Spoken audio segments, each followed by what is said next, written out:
Welcome, Lovetuner family. I'm very stoked to have my good friend Matt Montee here, Dr. Matt Montee. I normally don't say titles, but I have to say it because he doesn't look like a doctor at all. And welcome, Montee. Thank you. Very happy to be here. So what we should do is let's do one quick tone, to get some vibration out there. Let's tune.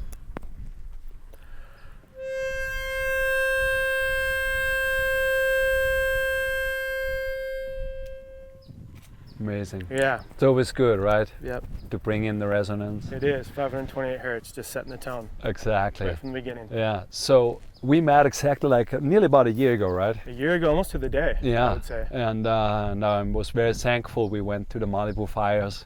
As you know, we stayed with the family. We've been really fighting it. But this was, on one hand, scary. On the other hand, it was well calculated. So we have been well prepared. Mm-hmm. But what we have not prepared for is the aftermath that comes with such a big fire, like the polluted air, the ashes. And you really helped me and my family, and especially the kids, with your ozone therapy and with your whole alternative approach, because you're a Western doctor. You studied medicine in a classical form, but you have been always experimenting and going further. And I would like to tell our Lovetuner family a little bit about yourself, why healing, and especially what people don't know is when I was growing up, especially back in Europe, and in this time we still had doctors that came, they had their medicine bag, and you call them, and it was a good feeling when they showed up, as a kid, because these have been real doctors. They really like to heal, it was for sure. Doctor always charges money, and that's okay because he went along to study and invested a lot of money in their education. But these people really had the calling about healing.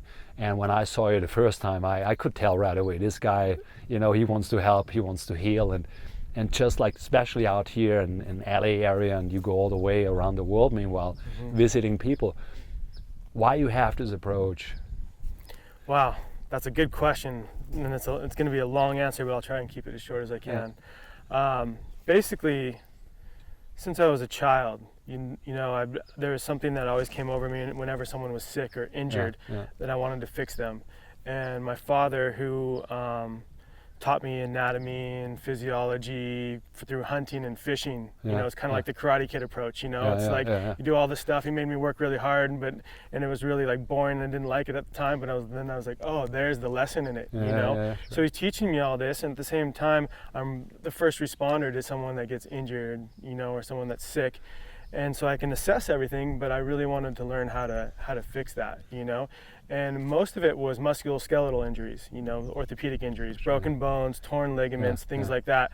And my dad, being a carpenter, same thing. He would come home from work, kick off his tool belt, kick off his shoes, and I'd put his tool belt on and walk around the house and be like, I want to be a carpenter like my dad, because I just liked all the tools and the instruments, and that he got to carry them around all day and go, build this house for these people and build this other house for these people.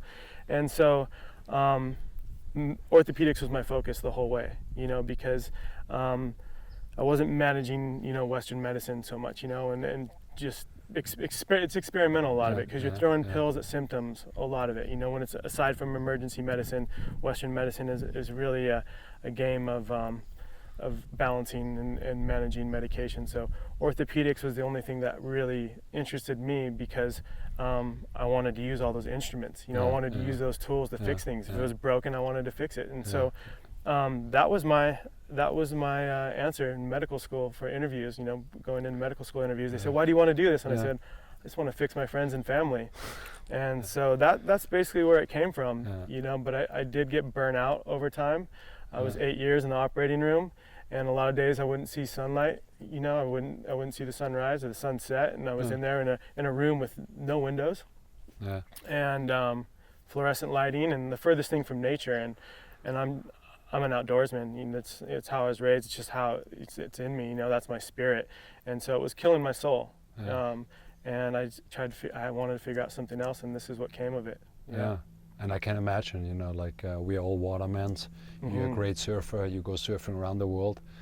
For you, being in a room with no windows, I think it's like being in jail. Exactly.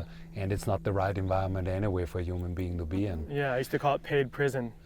For me. At least paid. Exactly.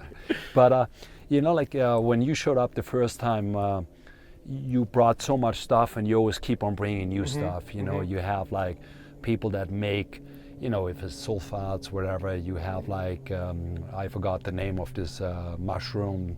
What is good for nerve regeneration? Yeah, lion's mane. Lion's mane, exactly.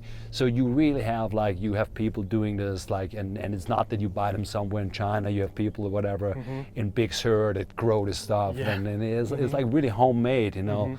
Even if you bring your CBD stuff, it's like always from small, you know, manufacturers that do this kind of thing. And apothecary style. Exactly, exactly. And in May I was in New York, and I'm walking Times Square, and suddenly, like on this huge billboard, like, you know, the height of a high-rise building, you are on there, you know, talking about cannabis. You know, it's like, it's tell me more about this. I mean, we talked about it, and I know that you really believe in CBD as a healing, and what was this all about? Because I was just blown away. Yeah, you're looking like a doctor, like on a billboard. Yeah, it's the first Square. time I'd actually put my white coat on in like 2 or 3 years. Yeah. You know, but I used to wear that thing every day. But it was surreal, you know, especially going to medical school in New York. I was there for 7 years, and you know, went through Times Square a fair bit, you know, a few times, and to see myself on a billboard that big was like, well, yeah, it was like when worlds collide kind of thing, you know, when cannabis, for instance, it's the first time cannabis was ever advertised or seen on any billboard in New York City, let alone Times Square. But it was about Cannabis MD. They're the largest non-advocacy group in the country, and I'm a medical advisor for them. It all started because about 5 years ago, right at the start of this whole thing, right? And it's still in its infancy, you know, it's just all getting started. But right from the get-go, a colleague of mine, a friend of mine at the time, Jeff Chang, brought me into UCLA. They had an incubator system at the California Nanosystems Institute right across the street from Ronald Reagan Medical Center at UCLA.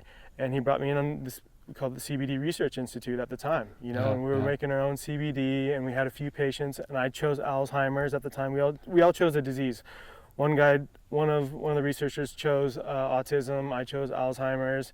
Another one chose pain, and I mean, it's just taken off since there. Absolutely. Since then, and we're still trying to figure out a lot. You know, that's why, you know, Cannabis MD exists, is because it's an educational platform for patients, because everyone right now, it's still a lot of guessing game, you know, with dosage and, you know, matching the cannabinoids, CBD just being one of over 100 cannabinoids in the cannabis plant, matching that with your DNA, because we all have the same organ systems and same body parts in that, but the difference between me and you is our DNA, right? And it's about matching up those cannabinoids to our DNA.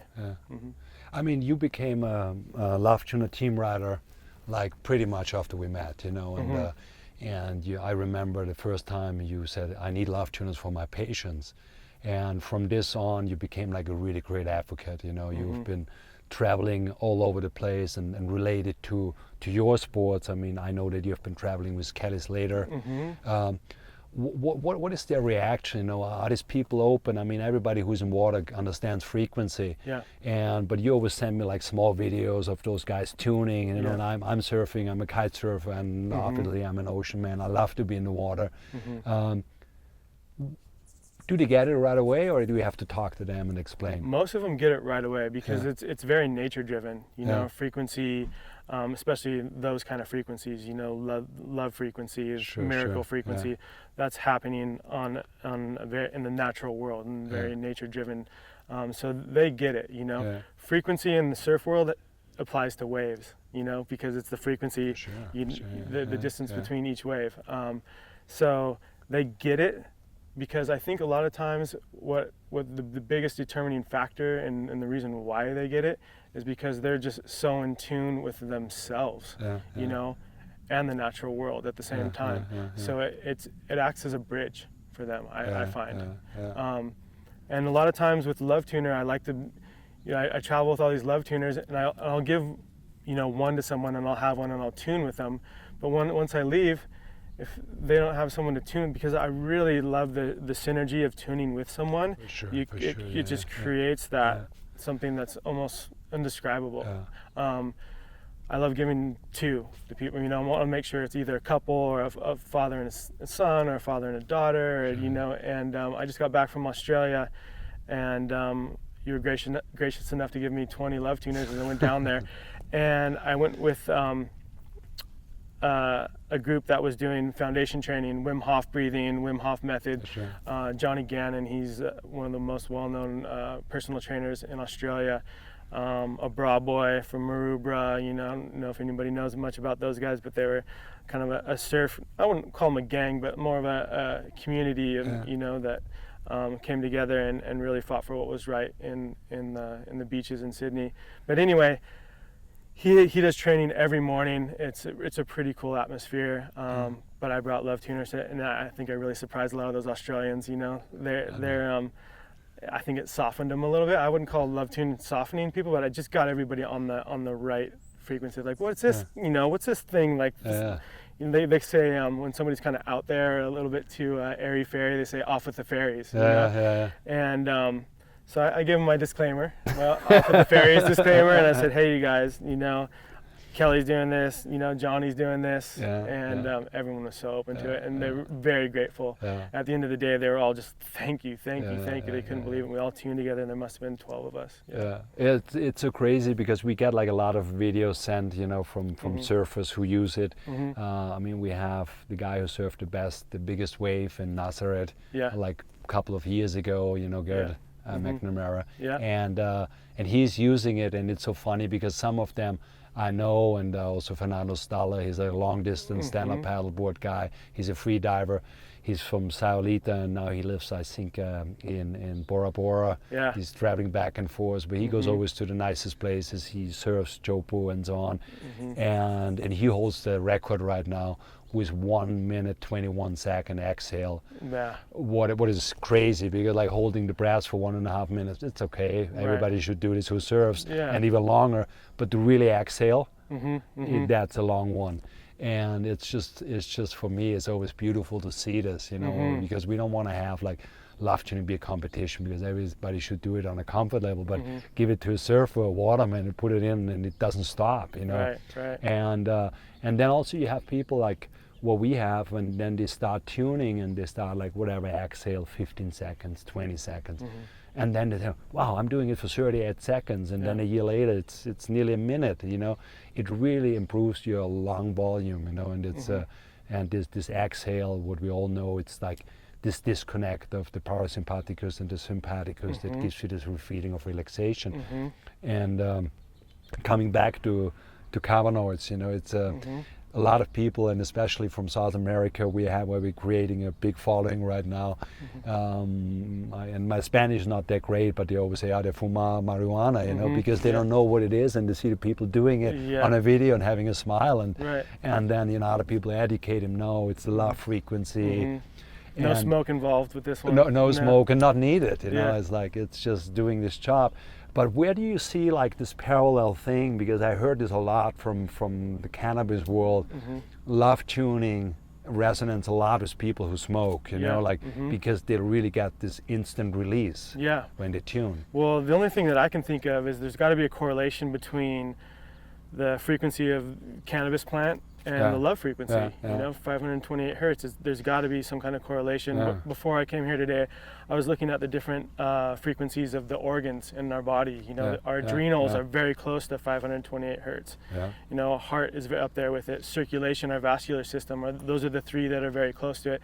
And then I started looking at some of the plants out there that are at the same frequency, that 528 hertz, and that's my best guess at it, is that cannabis must vibrate at that pretty close to the same frequency, because there is that correlation, like you say. And cannabinoids also work like healthy with our nervous system. It really gives you the feeling of relaxation, right? So just a brief history of the endocannabinoid system. So the endocannabinoid system is a system that every mammal on this planet has in its body, and it wasn't even discovered until about 25-30 years ago. Last system that was found. So I mean, there may even be another one in our body. You know, we discovered it because of the effects of cannabis, and it was Israeli researchers that discovered this. And what the endocannabinoid system does is it's the homeostatic regulator for the central nervous system. So yeah, it's pretty impressive that exists inside of us, inside every one of us. And I think that the resonance and the frequency of the Lovetuner and 528 hertz, along with our there must be some kind of correlation there.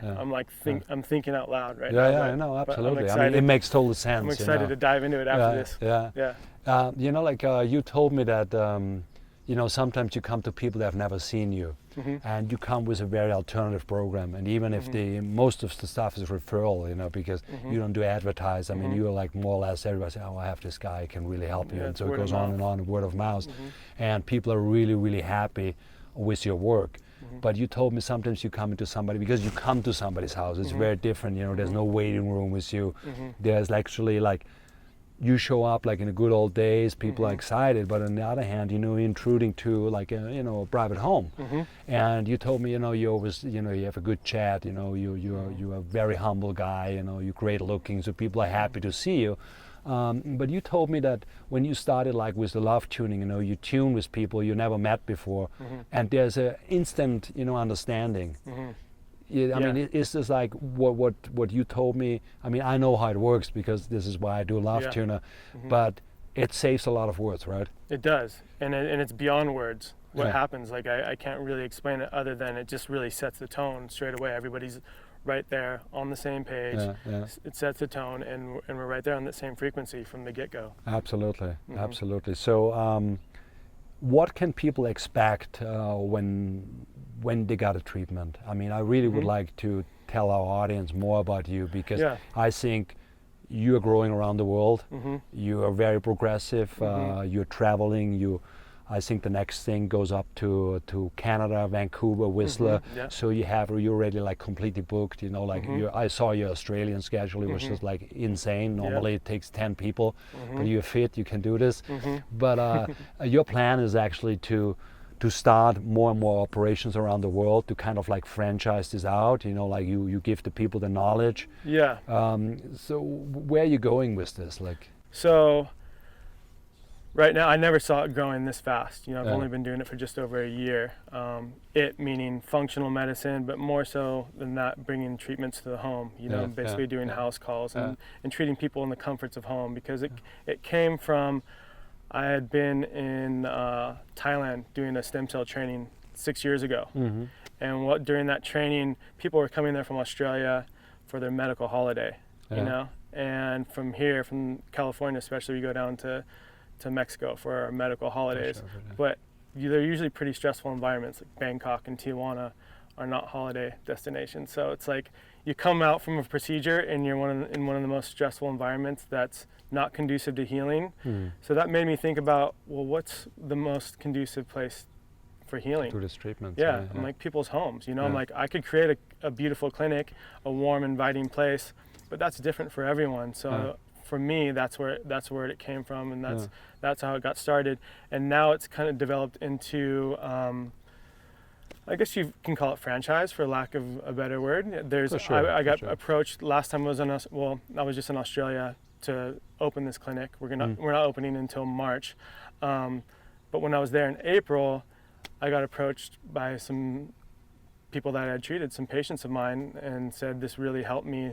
We'd been in the hospital for a few days with our little 8-month-old child, and we were completely depleted. We didn't sleep, and the treatment you gave us helped us tremendously. Would you like to start a wellness center down here? And so that's been developing over the last 6 months or so, and it's become a model for other places. We're going to do one up in Vancouver. I mean, obviously there'll eventually be one here, and then retreats around that as well. So. We're thinking about doing, when I say we, me and, a few people that have approached me and basically drawn out a retreat schedule for me. 6 around the world, everywhere from Kauai to Byron Bay, Australia to, up into Whistler, Canada. Amazing. So yeah, I mean, like, and these are all people who have a healthy approach, you know. But even if you do a lot of sports, you get injuries, you know. It's like, or it's just like, you know, wear and tear. Yeah. And especially when you're an athlete, you don't want to be like hold back too long, you know. Right. And these treatments really help people. I've seen people heal really fast, you know. They don't have to go to an hospital. You show up, you do it. And I mean, you know, the franchise, it always sounds so commercial, but you know, at the end of the day, you cannot be everywhere, you know. Right. And your attitude of educating the people and your feeling. I mean, this is why we connected. You know, your vibration. You're connected to the Lovetuner, so you are transporting the right message, and this is why it's going to be great. No matter if you call it franchise or you just call it Dr. Montee 1, 2, 3, 4, 5. It doesn't matter. You know, you cannot clone yourself. You got to train the right people and then scale it. You know, correctly. Absolutely. And so some of the treatments you're talking about, it's really performance-based medicine. Sure. It's all about, because it's not about anti-aging. You know, we're all going to age. You can't stop the aging process. It's going to happen. So it's, I mean, we're working on it. Not really. Time's going to go by, but at the same time, you can age performance-wise really well, you know, according to what your goals are. So that's basically what it's around. What you're talking about, helping athletes. Prolozone is what I do. So it's a combination of prolotherapy plus ozone.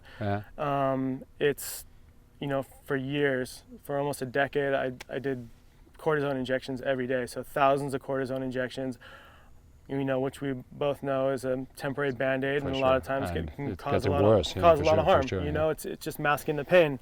So what ends up happening, you know, over that time, I always knew where to put the medicine, right? I can always hit bullseye with a needle. But it was, for me, I was like, I just want a good medicine to put there, something that actually helps heal rather than just put a Band-Aid on it. So, and that's the whole.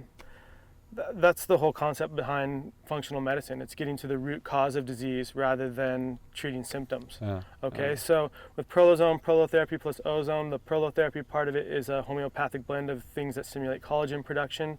And then the ozone comes in, and ozone, what it does better than anything else is it recharges the mitochondria of the cells. So the cells are completely healthy in order to do what they need to do to heal the muscle, the joint, the ligament, the tendon, whatever it may be.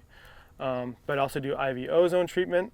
A big part of my practice right now are IV drips, namely all the nutritionals, you know, glutathione, which is the mother of all antioxidants. We got vitamin B complex, high dose vitamin C, magnesium, and NAD. And NAD is the big one. They call it the golden nucleotide.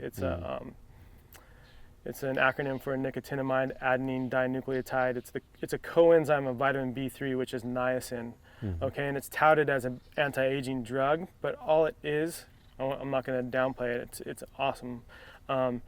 Is it does electron transport. So as we age, productivity of NAD goes way down, and electron transport meaning that NAD converts anything that we consume or ingest into a usable form of energy, into ATP, and stimulates serotonin and dopamine release. Long story longer, as we age, we become more tired and fatigued. A lot of people just throw in the towel and have these vague diagnoses such as chronic fatigue, when really all it is low NAD levels. So I restore those NAD levels with these drips, and this NAD that I'm giving my patients stimulates your own production of it. So that's a win-win. That's amazing. So I mean, we talk about, you know, routines too. I know that you have been meditating. Lovetuning more or less replaced your meditation, because you do your meditation with a Lovetuner, so as I do, and most of the people who wear Lovetuners, because it's just a shortcut to meditation. It's as powerful as meditating.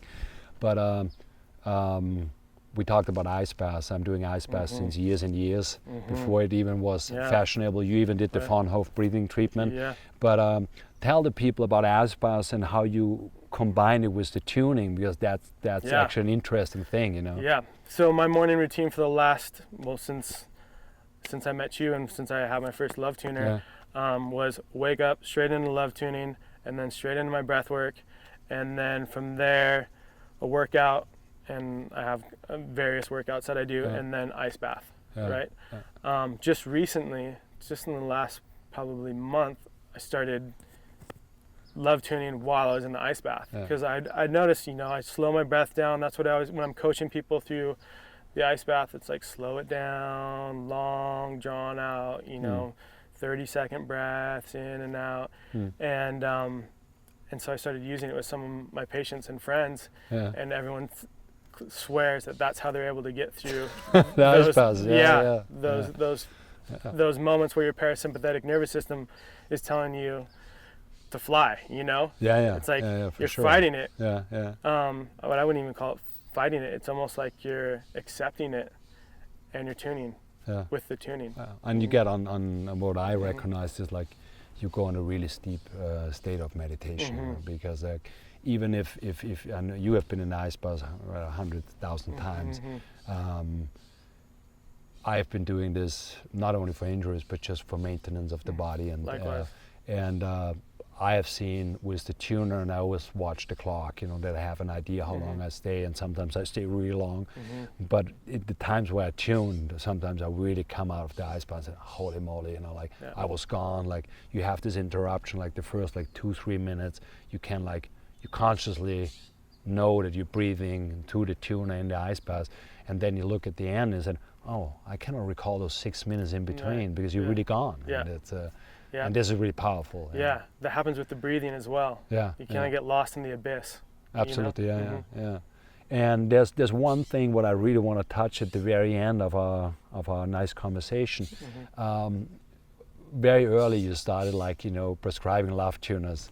I mean, you literally write it on for people, so they even, you tell them like, go online, buy it, or you have it with them, you sell it to them, but you do it in a prescription form, you know. If you don't have them with them, you more or less write them down. It's just a reminder to know, but it's on a prescription pad. So what better way to do it? I mean, it's like, I was so blown away, and you showed me your prescription pad. You want to show us real quick how you do this? Sure. Like, you know? It's a good old-fashioned prescription pad with my name on it, my medical license number, my DEA number, and for instance, I'll write one out right now to someone who really needs one, more than anyone else on the planet, actually. Well, in my opinion.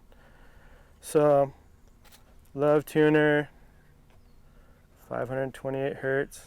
How often do you use? Twice a day? 3 times a day? As needed, you know. As needed. I'm gonna say 3 times a day. But also I'm gonna put something called PRN, which means as needed. And I'm gonna give them infinite refills. An infinity sign for refills. And I'm gonna sign it, and that one's for you, Donald Trump. I love it. I mean, listen, you know, we're all inclusive, right? We want to raise the vibration of the world. And we don't leave anybody out, you know. Love can heal everything. Truly. Brother, I thank you so much for having you. Thank you. Thank you. Thank you, guys.